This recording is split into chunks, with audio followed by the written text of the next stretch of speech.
সারাক্ষণ বসেই আছে।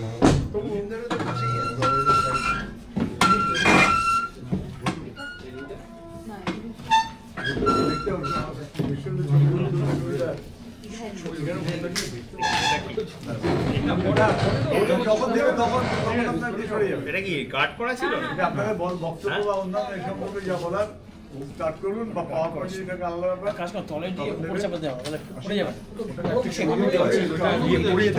না ওই যে শুয়ে ওই ঘাটা দেওয়া ঘাটা ইয়ে নেই মানে জায়গা নেই দেখলাম ওর মানে এটা একটু আবার পড়ে যাবে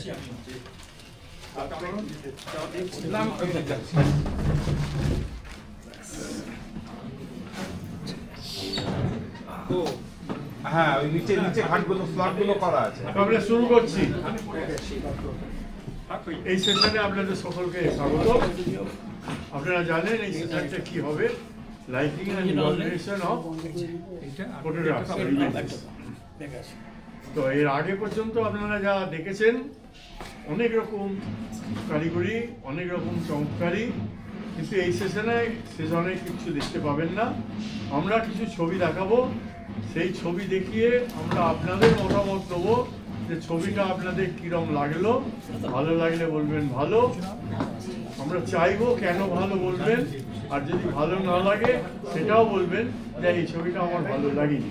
একটা কথা আমি বলে দিই, স্যালন পার্টিসিপেট যারা করেন, স্যালনের কিছু কিছু নিয়মকানুন আছে। সেই নিয়মকানুন যেমন নেচার বলুন, ওয়াইল্ড লাইফ বলুন, ওয়ার্ল্ড ইন ফোকাস, তাদের কিছু কিছু নিয়ম থাকে। আমরা সেই নিয়ম মেনে কোনো মানে মতামত চাইছি না যে এটা বলার কোনো দরকার নেই, ওই নিয়মে এটা চলবে না।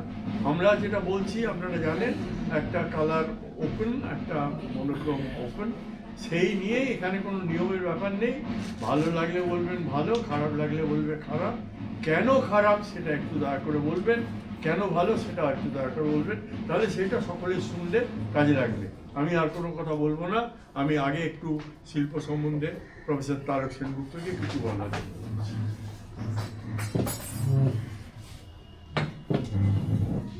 আমাদের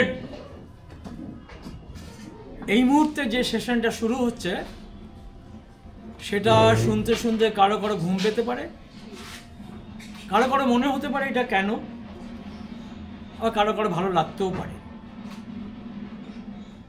অবৈধ যে কথাটা বললো বিচার, শিল্প বিচার ব্যাপারে, তা আমি সেই শিল্পের কিছু প্রাথমিক কথাবার্তা বলি। আমি নিজেকে একজন শিল্পকর্মী হিসেবে ভাবি, শিল্পী নই। শিল্পকর্মী কেন না, দীর্ঘদিন অধ্যাপনার সূত্রে থাকার ক্ষেত্রে প্রায় 4 দশক আমার নানারকম একটু ওই বইপত্র ধুলো টুলো ঘেঁটে কালো কালো অক্ষরগুলো দেখার সৌভাগ্য হয়েছে। তো সেইখান থেকে অর্থাৎ শিল্পের যাত্রায় আমি একজন ঝাড়ুদার, মনের ঝাড়ুদার।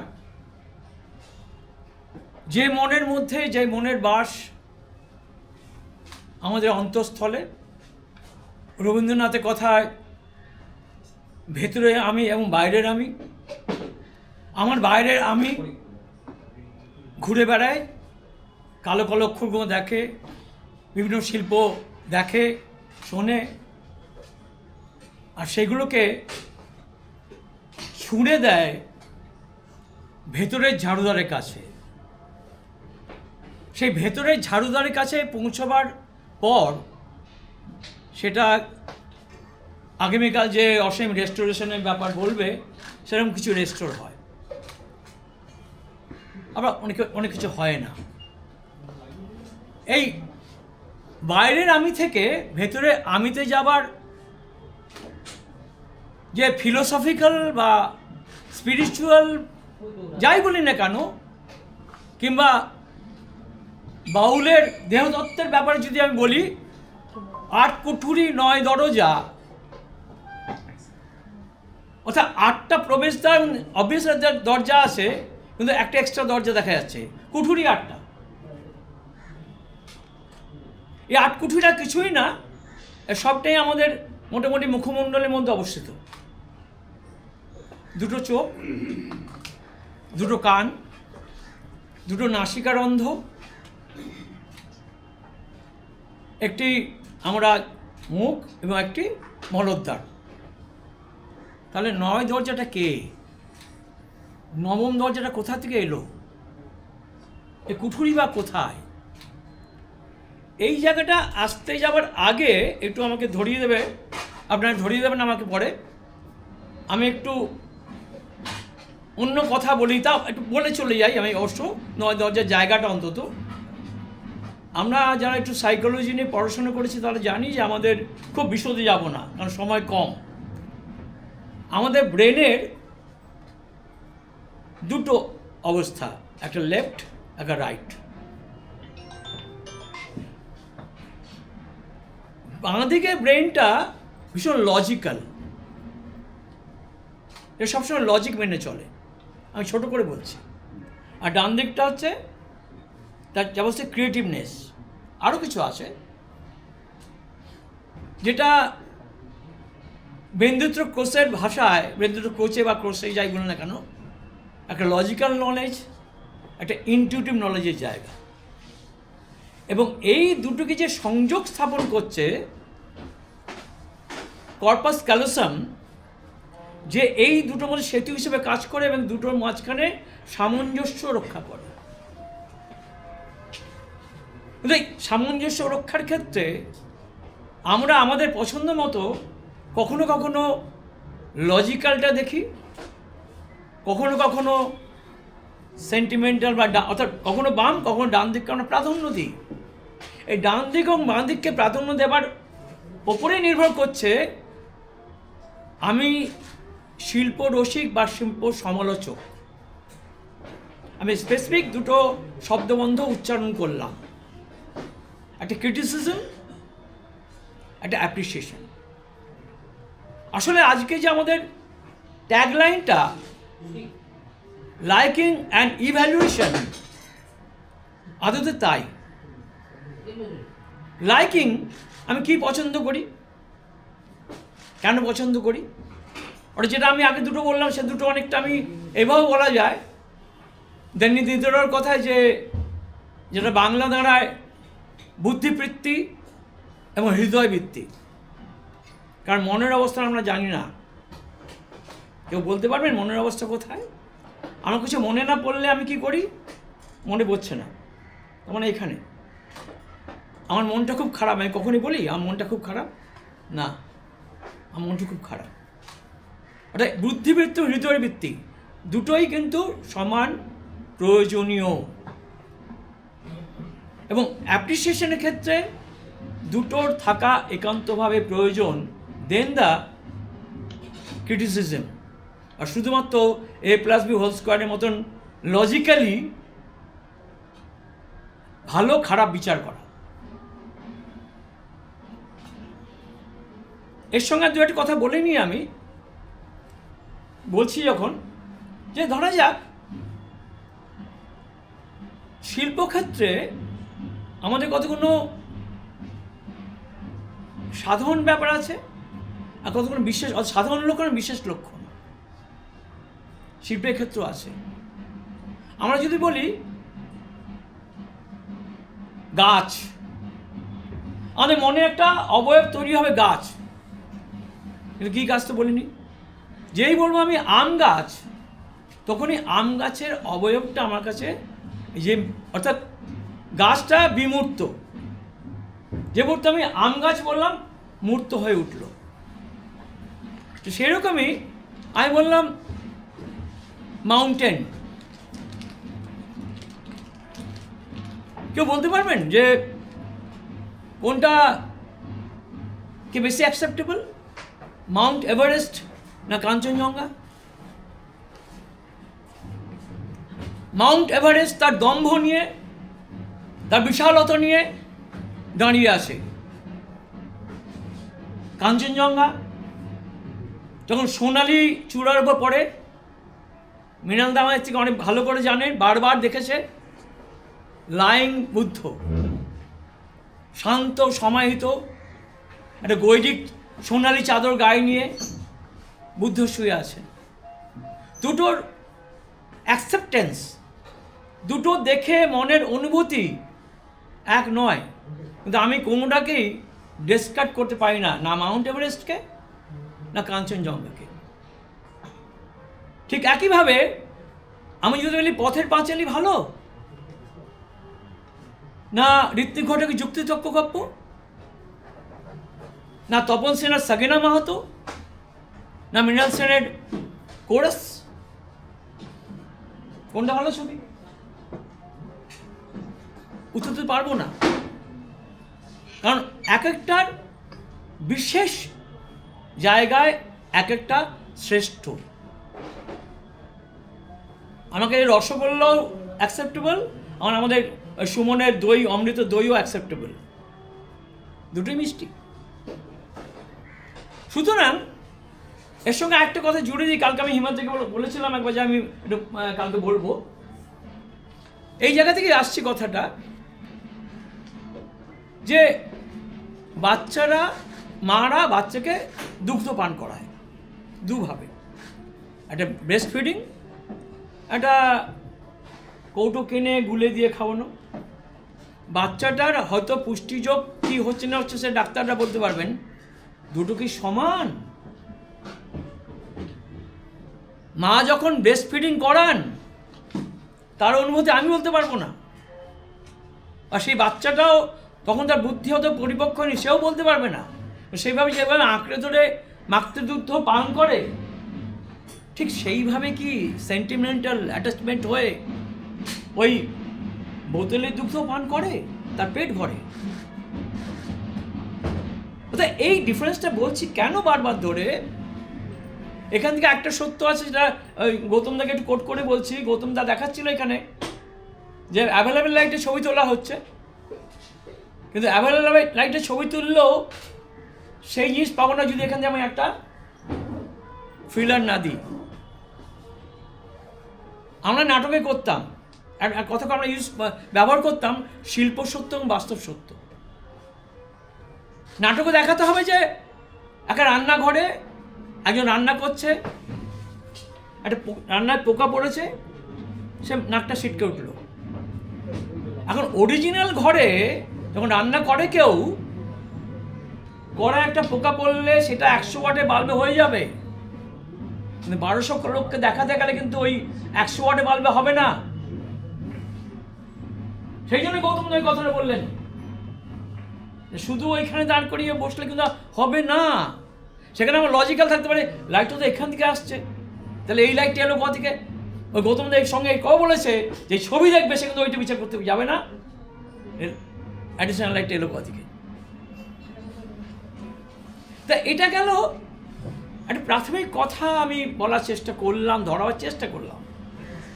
এবার অবধায় যে কথাটা বললেন যে বিচার্যের ব্যাপারটা, তাহলে এখানে দেখা যাচ্ছে দুটো পক্ষ, একটা শিল্প বা শিল্পীর শিল্প তৈরি বা রিক্রিয়েশন। কারণ অ্যাকচুয়ালি আমরা হিউম্যান বিইং হিসেবে কিন্তু কিছু ক্রিয়েট করতে পারি না, আমরা রিপ্রেজেন্ট করি বা রিক্রিয়েট করি। কেন কথাটা আমি একটু পরে আসছি, একটু ভুলে গেলে মনে করি তো না, এই যে রিক্রিয়েট করছি বা রিপ্রেজেন্ট করছি, কেন কথাটা বলছি আমি, আচ্ছা সেটাকে আমি বলেই নি, সুবিধা হবে।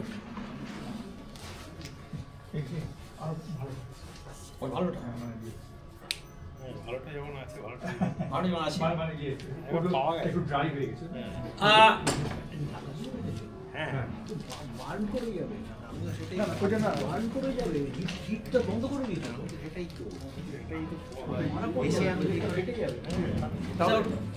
কি করবো না তাহলে ফলে আমার অসুবিধা নেই, ঠিক আছে, তোমার চোখে ইয়ে লাগলে সাইডে সরে তুমি এটা চলে এসো, ঠিক আছে? আমি বসছি না তো। আচ্ছা, সেটা হচ্ছে একটা মেটাল দিতে পারলে দুটো পক্ষ আমরা দেখলাম। একদল এই হিমাচল এখানে বলছো না, কোনো অসুবিধা নেই, আমার কোনো অসুবিধা নেই। সেটা হচ্ছে এক পক্ষ কাজ করছে শিল্পীরা, আরেক পক্ষ বিচার করছে। এ প্রসঙ্গে রবীন্দ্রনাথ তার রক্তকর্মী নাটকে একটা অদ্ভুত সংলাপ বলেছিলেন, নন্দিন কাজ তো করি আমরা, বিচার করে ওরা। কোন টিকের আগুন কাঠ চালায় পরে আগুন ধরাবে আমরা কেউ জানি না। এটা একটু হয়তো আমি ঠিক কোট করতে পারলাম না, হয়তো মুখস্থ নেই বলে, ব্যাপারটা হচ্ছে এইটা। এবারে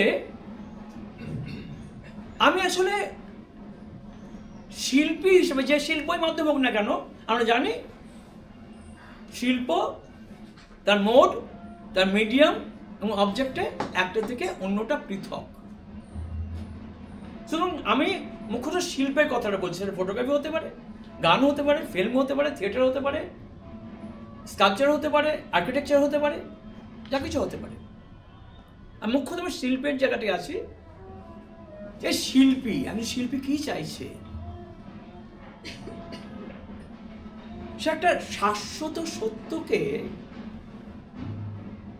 তার যেটা মনে হয়েছে রিপ্রেজেন্ট করতে চাইছে দর্শক বা শ্রোতার কাছে। কেন চাইছে না, সেখানে তার একটা নিজস্ব স্বার্থ কাজ করছে, তার অবর্তমানে যেন তার কাজটা থেকে যায়। কিন্তু আসলে সেইটাই হয়, মানুষ শিল্পীকে মনে রাখে না, শিল্পকে মনে রাখে। এই প্রসঙ্গে রবীন্দ্রনাথ তার একটা কবিতায় বলেছিলেন, সোনার তরীতে, ঠাই নাই ছোট এ তরী, আমারই সোনার ধানে গিয়েছে ভরি। অর্থাৎ আমার সোনার ধানের তরী যখন ভর্তি হয়ে গেল, আমাকে কেউ নিল না। আমার তরী ভর্তি সোনার ধানটাই জগৎ সংসারে কাজে লাগছে। সুতরাং এই যে থেকে যাওয়া আর শাশ্বত সত্যকে উপলক্ষ করে সেই সত্যটা, সে যেটা ভালো বুঝেছে, যে শিল্পটা, এই শিল্পটাকে সে নিয়ে যাচ্ছে। এই শাশ্বত মানে সত্যের জায়গা থেকে আমি একটুখানি অন্য একটা ব্যাপার ছুঁয়ে যাই। রবীন্দ্রনাথের কয়েকটা কথা দিয়ে, অন্য একটা কবিতা আছে, সীমার মাঝে অসীম তুমি বাজাও আপন সুর। একটা গান আছে, তোমারও অসীমে প্রাণমন লয়ে। অর্থাৎ এই যে সীমা থেকে অসীম, এই সীমা এবং অসীম, এই কথাটা মোটামুটিভাবে কবে থেকে চালু হলো? আসলে হয়তো ছিল, আমরা নতুন কিছু করি না, মোটামুটিভাবে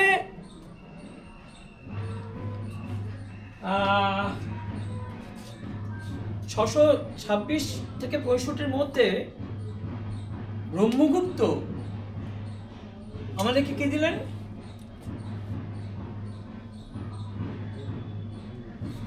জিরো। জিরোটা কি, পজিটিভ না নেগেটিভ?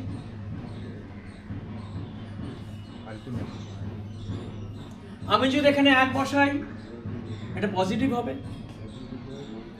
আমি যদি এখানে 1 বসাই, ওটা নেগেটিভ হয়ে যাবে। অর্থাৎ দেখা যাচ্ছে একটা জিরো, সে কখনো পজিটিভ, কখনো নেগেটিভ।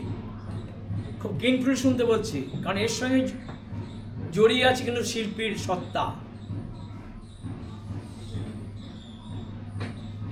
আছে। জিরো, জিরোটার আচ্ছা কোনটা শেষ কোনটা শুরু, এই লাইনটা কে বলতে পারবে? আমি যদি এইখানটা শুরু ধরি, ঘুরে এসে ওইখানে শেষ, তাই না? আমি এটা শুরু ধরি, ঘুরে এসে ওইখানে শেষ। সে ক্লকওয়াইজ আর অ্যান্টি ক্লকওয়াইজ।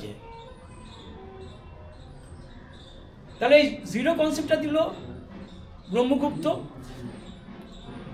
কিন্তু এর মোটামুটিভাবে এরকম একটা কনসেপ্ট 19th সেঞ্চুরিতে মোটামুটি পূর্ণতা পায়, কিন্তু তার আগে কনসেপ্টটা আসছিল 17th সেঞ্চুরি থেকে, ইনফিনিটি। যদিও এই ইনফিনিটি কথা অ্যারিস্টটল বলে গেছে, অ্যালেক্সান্ডার বলে গেছে, ওই সীমা এবং অসীম, সীমা এবং অসীম, এটা সীমা, এটা অসীমের চিহ্ন, ইনফিনিটি, দুটো এক না আলাদা।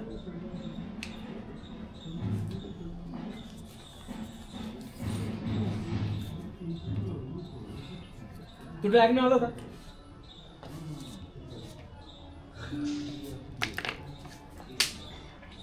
আমি খেতে খেতে ওখান থেকে একটা কাগজের ওই চুরি করে এটা বানিয়েছি, জিরো। এটাকে যদি আমি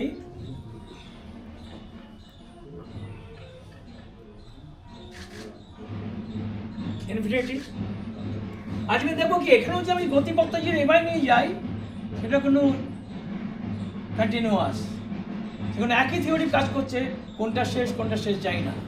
অর্থাৎ এইটা যেই মুহূর্তে ওটা খুলে দেবো, ওটা আউট বিকাম জিরো। এই যে সীমার মাঝে অসীম, এই সীমার মাঝে অসীমের সঙ্গে আমি একটা কথা এবার, যেটা আমি যারা আগে আমার ক্লাস করেছো তারা জানো বা শুনেছো তারা জানো, তবুও আমি জানতে চাইবো, যারা জানে তারা বলবে না, যারা জানে না তারা বলবে।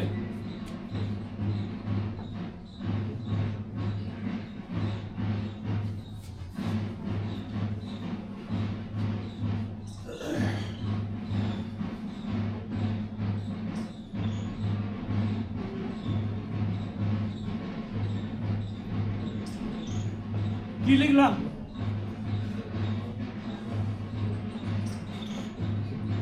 কি লিখলাম?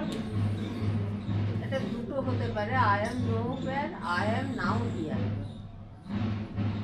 কিন্তু তাহলে এটা কেন বলছি? আমি আছি এবং নেই, আমি আছি কিন্তু নেই, শূন্য হবে ইনফিনিটি। আমি আছি মানে in a circle, zero, zero মানে শূন্য নয়, জিরো মানে অ্যাজ এ হোল, এই জন্য জিরো, যে পজিটিভ নয় নেগেটিভও নয়, অ্যাজ এ হোল। আবার আমি কোথাও নেই, অর্থাৎ একটা সীমা, একটা অসীম, কোথাও নেই মানে পার্টিকুলার কোথাও নেই, অনন্ত দৌড়চ্ছে।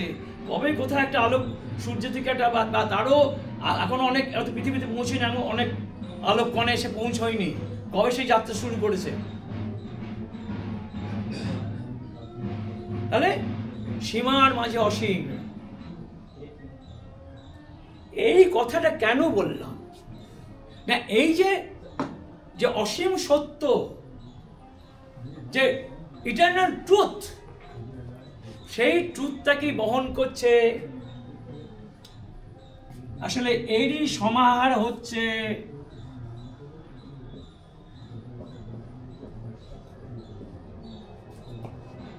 और আসলে দুটো বানানো হয়, আমি আগের দিন বলেছিলাম আগের সেমিনারে,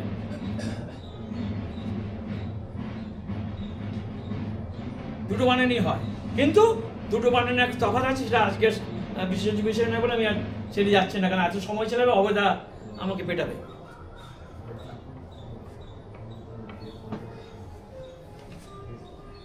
এই যে আর্টিস্ট, শিল্পী কিন্তু আসলে এইটা, তার মানে কি দাঁড়াচ্ছে? আর থাকে এবং নেই কে? হ্যাঁ, আগুন জ্বালাতে কে থাকে এবং নেই? অক্সিজেন। অক্সিজেন নিজে জ্বলে না, অপরকে জ্বালাতে সাহায্য করে। তার মানে সে কে? ক্যাটালিস্ট। শিল্পী একজন ক্যাটালিস্ট মাত্র। শুনতে হয়তো ধাক্কা খেতে পারা যায়, হ্যাঁ আমি catalyst, yes you are a catalyst, কিন্তু একটা বড় ভূমিকা আছে। উদাহরণ দিচ্ছি পরে আমি, যে আমি একটা অনুঘটক। রামকৃষ্ণ বলতেন না, ওটা আমি তো ঘটক রে, মায়ের সঙ্গে তো সাক্ষাৎ করিয়ে দিলাম, যা গেছে এনে গে যা, টাকা পয়সা চাইছিস না জ্ঞান চাইছিস? Vivekananda repeat repeat and repeat, টাকা পয়সা চাইতে পারে। তো শিল্পীও চরম সত্য, শাশ্বত সত্যকে নিয়ে যায় দর্শক বা শ্রোতার কাছে, সামাজিক দেখার। যে জন্য আজকে 3500 বছর আগে নাট্যশাস্ত্রে ভরত কথাটা ব্যবহার করছেন সামাজিক বলে, সে দর্শক বা শ্রোতা বলছেন না। এবং কি সামাজিক? সহৃদয় হৃদয় সংবাদী, সমানুভূতি সম্পন্ন, সহানুভূতি নয়, এম্প্যাথাইজার নট সিম্প্যাথাইজার। কেন বলে আমি এবার খুব বেশি যাব না। ধরা যাক এই একটা শাশ্বত সত্যকে, ট্রুথ, যেটা ইটারনাল ট্রুথ, আমি শুধু টি দিয়ে লিখছি আপাতত জায়গার অভাবে, এটা আছে, চিরন্তন সত্য, চিরন্তন সত্য আছে, বিরাজ করছে। এবার আমি আমার কনসেপ্ট, আমার মিডিয়াম বা আমার চিন্তা ভাবনা বোধ দিয়ে আমি ভাবলাম আমি এইটাকে পৌঁছবো। মনে রাখতে হবে এই সঙ্গে কিন্তু মানে সোশিও ইকোনো পলিটিক্যাল ব্যাপারটাও যুক্ত থাকে। আমি নিজে বিশ্বাস করি একজন শিল্পী কিন্তু কখনোই সমাজ বিচ্যুত হতে পারে না, হওয়া উচিত না। তাহলে কিন্তু গ্রেট আর্ট হবে না, গুড আর্ট হতে পারে। কারণ সত্য শিব সুন্দর, সত্যম শিবম সুন্দরম, তিনটে কথা কি? ট্রুথ, সত্য, ট্রুথ ভ্যালু, শিবম মঙ্গল বোধ। শিব মানে অ্যাকচুয়ালি মঙ্গল, মঙ্গল বোধ, সুন্দরম সৌন্দর্য। তিনটে থাকলে তবেই গ্রেট আর্ট হবে, নাহলে গুড আর্ট হতে পারে, নো আর্ট হতে পারে। আর এই জন্যই আর্ট ফর আর্টস এ কথাটা বেশি দিন চলেনি বা টেকেনি। বা এমিল জোলার মতন শুধুমাত্র মানে প্রচুর নাটক, শেক্সপিয়ারের চেয়ে বহুগুণ বেশি নাটক লিখেছে এমিল জোলা, ন্যাচারালিস্টিক নাটক, চলেনি। কারণ শিল্প কিন্তু ন্যাচারালিস্টিক নয়, রিয়েলিস্টিক, অ্যাজ ইফ রিয়াল। তাহলে আমি এক শাশ্বত সত্যকে আছে, তাকে আমি শিল্পী, আর্টিস্ট, আমি একে আমার মনে গ্রহণ করলাম। পৌঁছবো কোথায়?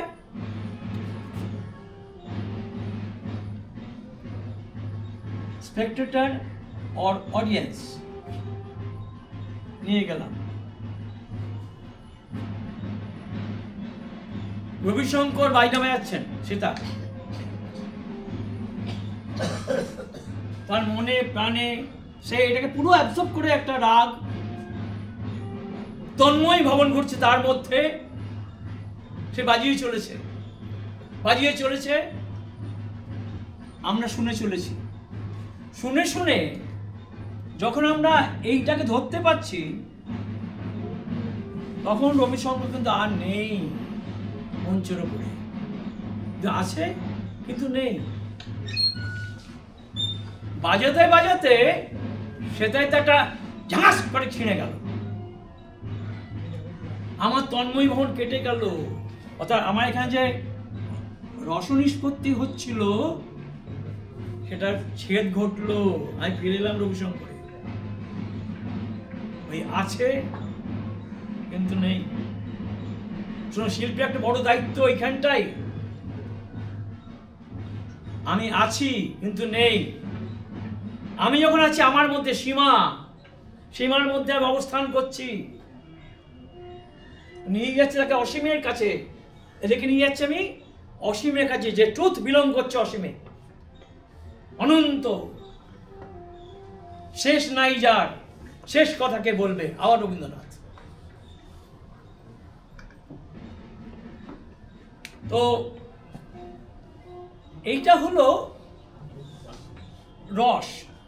এখন রসের কথা বলতে গেলে অনেক বড় ব্যাপার, আমি খুব জায়গায় যাব না।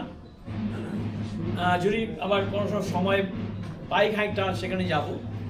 তা আমি চেষ্টা করলাম খুব ছোট্ট আকারে বলতে যে শিল্প কি, শিল্পীকে, এবং এই যে এরাই কিন্তু আবার রসিকজন। এই রসিকজনের ক্ষেত্রেই আমার দুটো ভাগ হয়ে যায়, একটা ক্রিটিক, একটা অ্যাপ্রিসিয়েটর। কারণ লাইকিং সকলের কাছে হতে পারে, যে ইভ্যালুয়েট করবে সে তো তার কাছে অ্যাসিমিলেট হওয়া মুশকিল আছে। সে তো একবারে দেখে নিচ্ছে আমার প্রিন্টটা ঠিক আছে কিনা, আমার কম্পোজিশন ঠিক আছে কিনা, প্যারামিটার আছে তার কাছে একটা।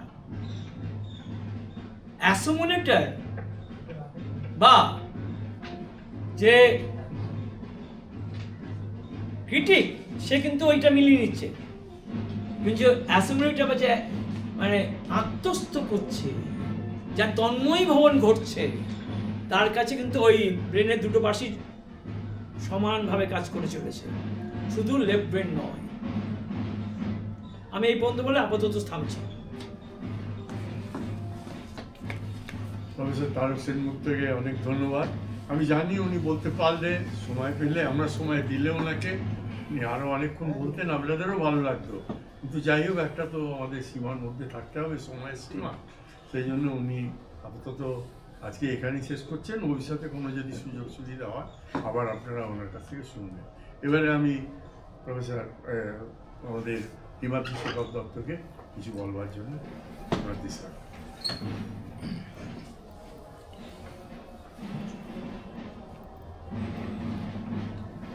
আমরা যে আলোচনাটার মধ্যে আছি সেটার মধ্যে দুটো শব্দ গুরুত্বপূর্ণ, একটা হচ্ছে লাইকিং আর একটা হচ্ছে ইভ্যালুয়েশন।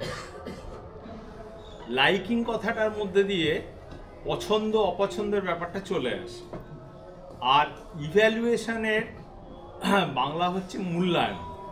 অর্থাৎ একটা শিল্প বস্তু, যেহেতু আমরা সকলেই এখানে ফটোগ্রাফির সঙ্গে যুক্ত স্বাভাবিকভাবেই, এখানে আমরা ছবি বলতে ফটোগ্রাফকেই বুঝবো। ফটোগ্রাফের মূল্যায়ন তার মানে তার একটা শিল্প মূল্য আমাকে নির্ধারণ করতে হবে। লাইকিং হচ্ছে পছন্দ অপছন্দ। ব্যাপারটা অনেকটা কীরকম, যে আমার পূর্ববর্তী বক্তা অধ্যাপক তারক সেনগুপ্ত যে উদাহরণ দিলেন, আমি সেটা খানিকটা সূত্রেই বলি। আমরা রাস্তা দিয়ে হয়তো কেউ বাসে বা ট্রেনে করে যাচ্ছি, যেতে যেতে গানের কলি ভেসে চলে গেলাম আমরা আমাদের গন্তব্যে, কিন্তু কানে সে ভাওয়াইয়াই হোক কি কোনো একটা চটুল হিন্দি গানই হোক বা আধুনিক কোনো একটা র্যাপ হোক, কিছু একটা কানে ঢুকলো, সেটা মাথায় থাকলো কি থাকলো না, চলে গেলাম।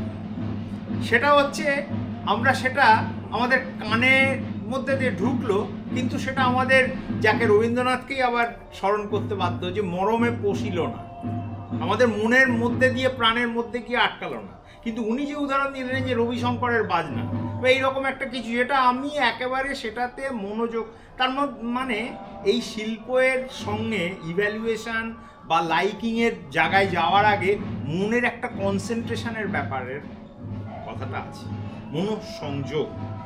এই মনঃসংযোগটার মানে সেটা মনঃসংযোগটা যে কোনোভাবে এমনি হয় না।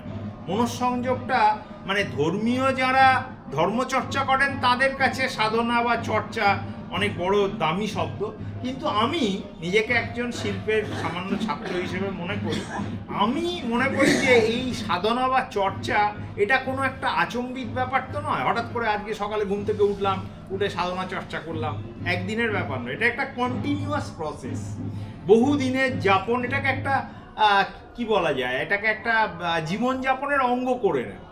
সেই চর্চাটা যে কোনো শিল্প চর্চা, শুধু ফটোগ্রাফি বলে না, এবং শিল্পের এই যে চর্চাটা, শিল্পটাকে আমি মনে করি যে শিল্প কোনো ফটোগ্রাফি কোনো বিচ্ছিন্ন শিল্প নয়, সমগ্র শিল্প বিষয়টা একটাই শিল্প, আর্ট ইজ ওয়ান, ঠিক আছে?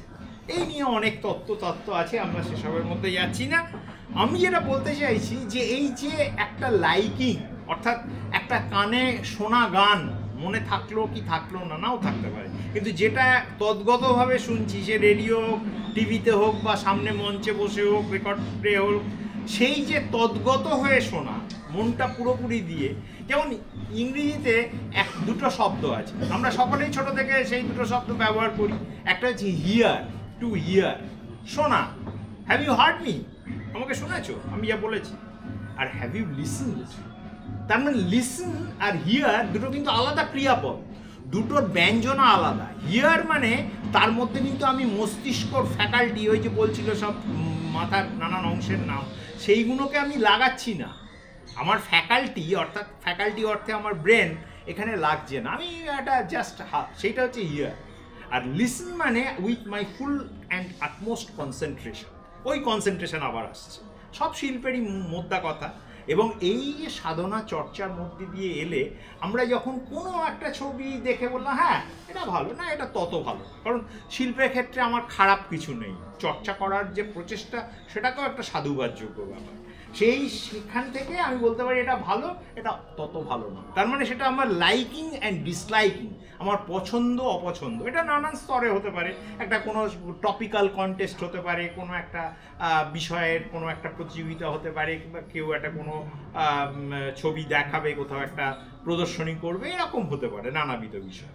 কিন্তু যখনই মূল্যায়নের কথা এলো, অর্থাৎ কিন্তু ইভ্যালুয়েশন, সেটা কিন্তু অনেক ব্রড স্পেকট্রাম, অনেক বড়, মানে আজকে ডাক্তারিদের পরিভাষায় ব্রড স্পেকট্রাম অ্যান্টিবায়োটিক, যেমন একটাই ওষুধে অনেক কিছু সেরে যায়, সেই রকম এই ব্রড স্পেকট্রামে আমাদের কিন্তু অনেক কিছু মাথায় রাখতে হয়, তখনই আসছে শিল্পটা, মানে যে শিল্পটা আমি দেখছি সেই শিল্পের সৃজনটা সেটা কীরকম ধরনের, কতটা তার মধ্যে, যেমন আমরা স্যালনে যেটা বলেছেন আগে যে নানান রকম টপিক্যাল ব্যাপার থাকে, সেখানে অনেক ওয়াইল্ড লাইফ, নেচার, ওয়ার্ল্ড, নানাবিধ, কিন্তু ওপেন, যখন আমি ওপেন, আমার সবচেয়ে মানে ইভ্যালুয়েট করা সবচেয়ে কঠিন কিন্তু ওপেন, কারণ ওপেনের ক্ষেত্রে ভারতীয় বিচার ব্যবস্থায় যেমন সবচেয়ে গোড়ার কথাটা আমাদের সংবিধান এবং বিচার ব্যবস্থার, যে একজন নির্দোষ যেন শাস্তি না পায়, একজন দোষী লোক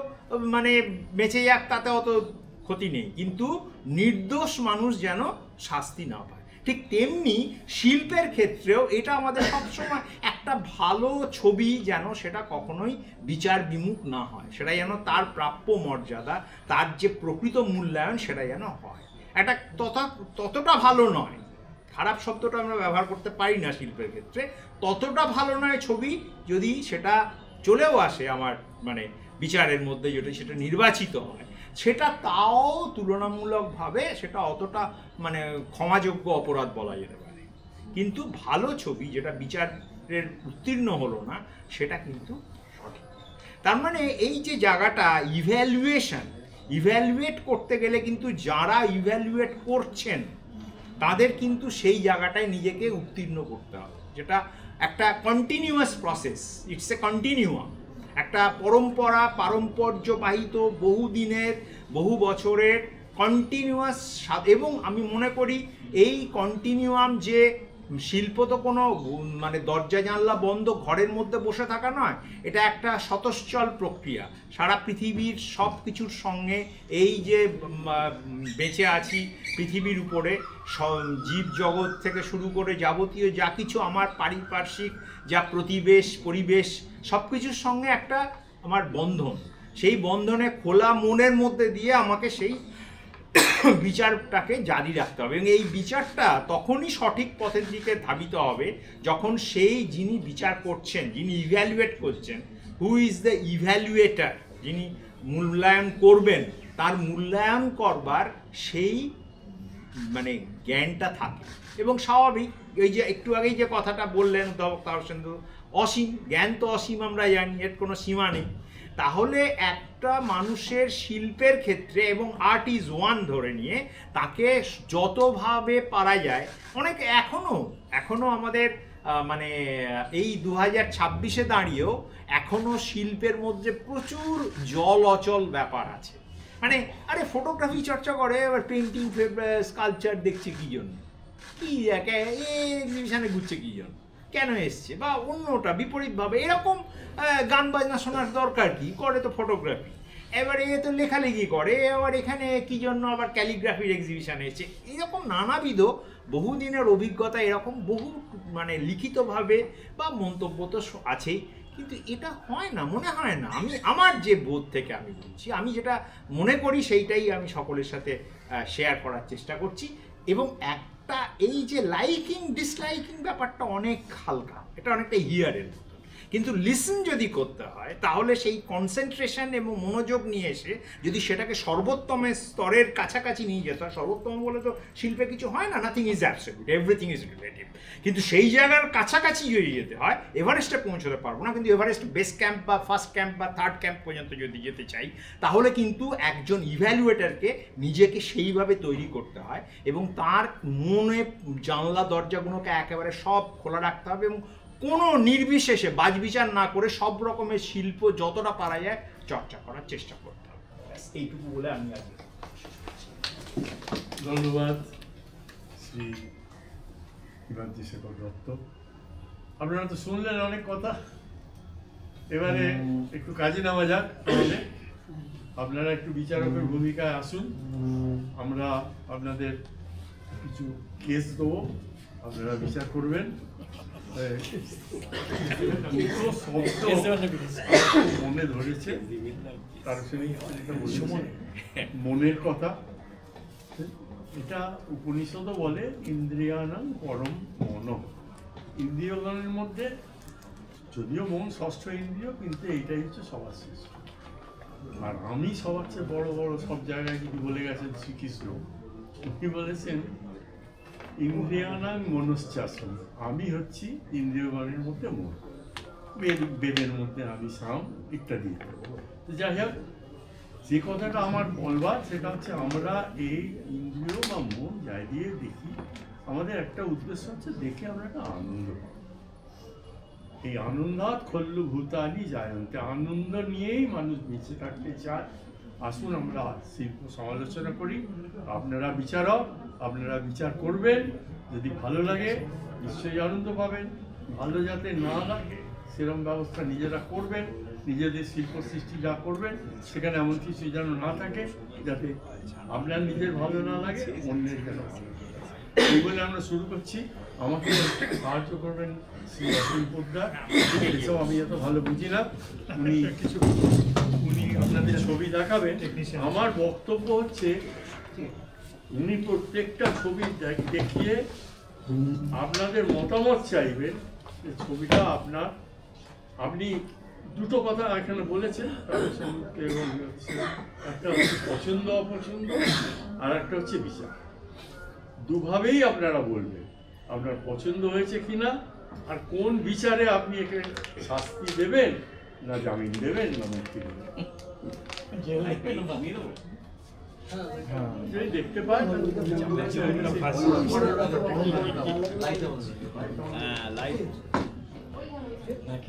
ওই যে নিচে এই এদিকে এসো, বসে থাকলে হবে? ওই যে বাঁধি কেটে খাও, কেটে খাও। বড় হচ্ছে না। এই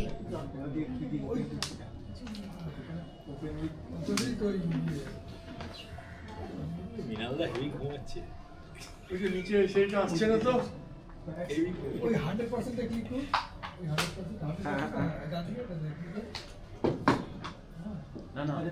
ওই যে বাঁদিকে ফুল স্ক্রিনে স্ক্রিনের উপরে বা ওই নিচের অ্যারোটা তো মারলো হ্যাঁ হ্যাঁ ওটা দিলে হবে। এটা স্ক্রিনটা পড়ছে কিন্তু ছবিটা পড়ছে এবারে ছবি ওখান থেকে বল করতে হবে আগে বল করে হ্যাঁ সেটাই বলছি বল করে 100টা বিভিন্ন ছবি দেখছেন 80 নেই এখন 32 হয়ে যাচ্ছে, ওইখানে ক্লিক করে বড় করে দাও। সময় নেই এপি বড় বড় কিন্তু হ্যাঁ এপি বড় বড় করেছি কারণ মারতো তাড়াতাড়ি করো ভাই। আমার একটা বক্তব্য আছে আপনাদের, দেখছেন ছবি দেখুন, ভালো লাগে দেখবেন, আলোচনা করবেন, সমালোচনা করবেন, আর যদি কারো জরুরি কাজ থাকে স্বেচ্ছায় আপনি সেই কাজে যেতে পারেন, আমরা কিছু বলবো না। ও এই ছবিটা ছোটই আছে ঠিক আছে ঠিক আছে থাক। বলুন, আপনারা বলুন এই ছবিটা দেখে আপনাদের কিরকম লাগছে, কেন লাগছে, কেন খারাপ লাগছে, আগে বলুন কার খারাপ লাগছে, কন্ট্রোল প্লাস কার খারাপ লাগছে। এখানে ভয় ভয় থাকবেন না, কন্ট্রোল ছিল ভয়ের কি আছে, ও তো নেই বেশি। এসকেপ চাপা হয়ে গেছে। পরিবারে যদি কেউ থাকে ছোটই থাকবে না কেউ নেই, আর আমরা সে খবরটাকে দেবো। ঠিক আছে দরকার নেই এই যে এবার এসছে তলায়, হ্যাঁ যেটা ছোট থেকে গেলে ঠিক আছে, এই অবধি থাক। বলুন বলুন বলুন আপনারা বলুন, অনুষ্কা বলো, ভালো লাগলো না খারাপ লাগলো? লাইকিং প্রথম, হ্যাঁ ভালো লেগেছে তাহলে ইভালুয়েশনটা হোক, সেটা ভাবছি তাহলে আরেকজন বলুক, দিব্যেন্দু ভালো না খারাপ না মন্দ নয়, মন্দ নয় বললে চলবে না, হয় ভালো নয় খারাপ। ও মন্দ নয় বলে এসকেপ করলে চলবে না, বলো বলো বলো, সময় নেই, 5টায় শেষ। মূল বিষয় ভালো হ্যাঁ লাইনগুলো আছে না পরে এই যেখানে কালো কালো দাগগুলো, মেইন ইয়েটা বাদ ওইগুলো একটু হালকা হলে ওইগুলো একটু হালকা হলে ভালো হতো। মেইন বেশ, আর আর পার্থবাবু চুপ করে বসে থাকলে হবে না, তাড়াতাড়ি বলুন।